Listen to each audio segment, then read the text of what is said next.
വയനാട് ദുരന്തബാധിതരുടെ പുനരധിവാസത്തിനായി ലോകമെമ്പാടുമുള്ള മലയാളികൾ നൽകിയ കോടിക്കണക്കിന് രൂപയുടെ കണക്ക് ചോദിച്ചാൽ കോൺഗ്രസ് നേതൃത്വത്തിന് ചിലപ്പോൾ സമനില തെറ്റും. പുറത്തുവരുന്നത് KPCC പ്രസിഡന്റ് സണ്ണി ജോസഫിന്റെ വിഷയമാണ്. പുനരധിവാസ ഫണ്ട് വിനിയോഗത്തിലെ ക്രമക്കേടുകളെ കുറിച്ച് ചോദ്യമുന്നയിച്ച മാധ്യമ പ്രവർത്തകനോട് സണ്ണി ജോസഫ് നടത്തിയ മോശം പെരുമാറ്റം UDFന്റെ ഉള്ളിലെ ഭയമാണ് പുറത്തു കൊണ്ടുവരുന്നത്.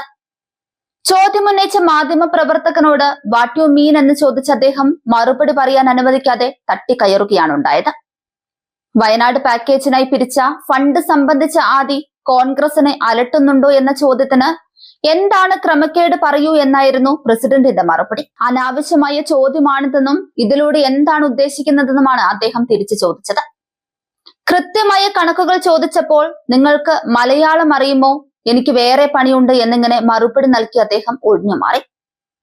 മുണ്ടക്കൈ ചൂരൽമല അതിജീവിതർക്കായി വീട് നിർമ്മിച്ചു നൽകാൻ കോൺഗ്രസിന്റെ പക്കൽ നിലവിൽ പണമില്ലെന്ന് സണ്ണി ജോസഫ് നേരത്തെ വെളിപ്പെടുത്തിയതാണ്. പുനരധിവാസത്തിനായി പ്രതിപക്ഷ നേതാവിന്റെയും KPCC പ്രസിഡന്റിന്റെയും സംയുക്ത അക്കൗണ്ടിലേക്ക് 5.38 കോടി രൂപയാണ് എത്തിയത്.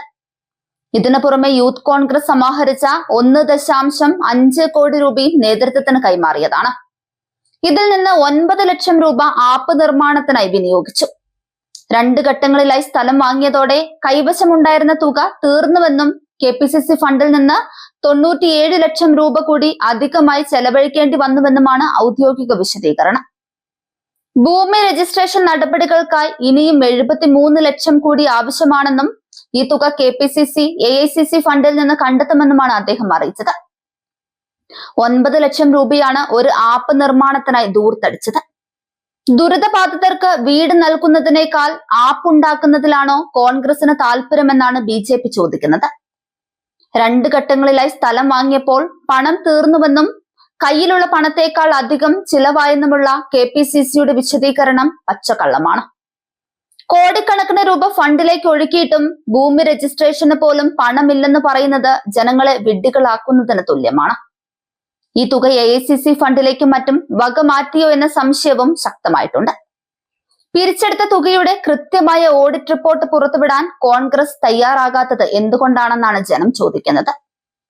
വയനാട്ടിലെ ജനങ്ങളുടെ കണ്ണീരൊപ്പാൻ എന്ന പേരിൽ പിരിവ് നടത്തി ആ പണം സ്വന്തം കീശയിലാക്കുന്ന UDFന്റെ അഡ്ജസ്റ്റ്മെന്റ് രാഷ്ട്രീയം ഇനി നടപ്പാവില്ല. പാവപ്പെട്ടവന്റെ പണം തട്ടിയെടുത്ത സണ്ണി ജോസഫും സംഘവും ജനങ്ങളോട് മാപ്പ് പറയണം. കേന്ദ്ര സർക്കാർ അയച്ച സഹായങ്ങൾ പോലും അട്ടിമറിക്കാൻ നോക്കുന്ന സംസ്ഥാന സർക്കാരും പിരിച്ച പണം മുക്കുന്ന UDFും ചേർന്ന് വയനാടിനെ വീണ്ടും വഞ്ചിക്കുകയാണ്. ഇതിനെതിരെ ശക്തമായ ജനകീയ പ്രക്ഷോഭം BJP ആരംഭിക്കും.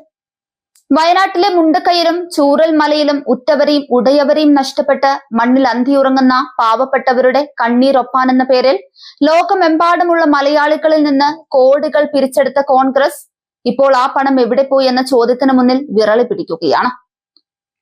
കണക്ക് ചോദിച്ച മാധ്യമ പ്രവർത്തകരോട് തട്ടിക്കയറുന്ന KPCC പ്രസിഡന്റ് സണ്ണി ജോസഫിന്റെ നടപടി വെറും ധിക്കാരമല്ല, മറിച്ച് അഴിമതി പുറത്താകുമെന്ന ഭയമാണ്. ദുരന്തബാധിതർക്ക് വീട് വെച്ച് നൽകാൻ പണമില്ലെന്ന് പറയുമ്പോഴും ആപ്പ് നിർമ്മാണത്തിനും മറ്റും ലക്ഷ്യങ്ങൾ ദൂർത്തടിക്കുന്ന UDFന്റെ ഈ ദുരന്ത കച്ചവടം കേരളം തിരിച്ചറിഞ്ഞു കഴിഞ്ഞു. കേന്ദ്ര സർക്കാർ നൽകുന്ന സഹായങ്ങൾ അട്ടിമറിക്കാൻ നോക്കുന്ന ഇടതും പിരിച്ചെടുത്ത പണം മുക്കുന്ന വലതും വയനാടിനെ ഒരുപോലെ വഞ്ചിക്കുകയാണ്. ജനങ്ങളുടെ പണം സ്വന്തം കീശയിലാക്കി അവിശുദ്ധ സഖ്യം തുടരുന്ന ഈ മുന്നണികൾക്ക് കാലം മാപ്പ് നൽകില്ല. വിയർപ്പൊഴുക്കി സാധാരണക്കാർ നൽകിയ ഓരോ രൂപയ്ക്കും കോൺഗ്രസ് നേതൃത്വം മറുപടി പറയേണ്ടി വരും. BJP ഈ അനീതിക്കെതിരെ പോരാട്ടം തുടരുക തന്നെ ചെയ്യും. വയനാടിന്റെ മണ്ണിൽ ഇനി അഴിമതിയുടെ രാഷ്ട്രീയമല്ല, വികസനത്തിന്റെ താമരയാണ് വിരിയേണ്ടത്. ജനങ്ങൾക്കും അതാണ് ആവശ്യം.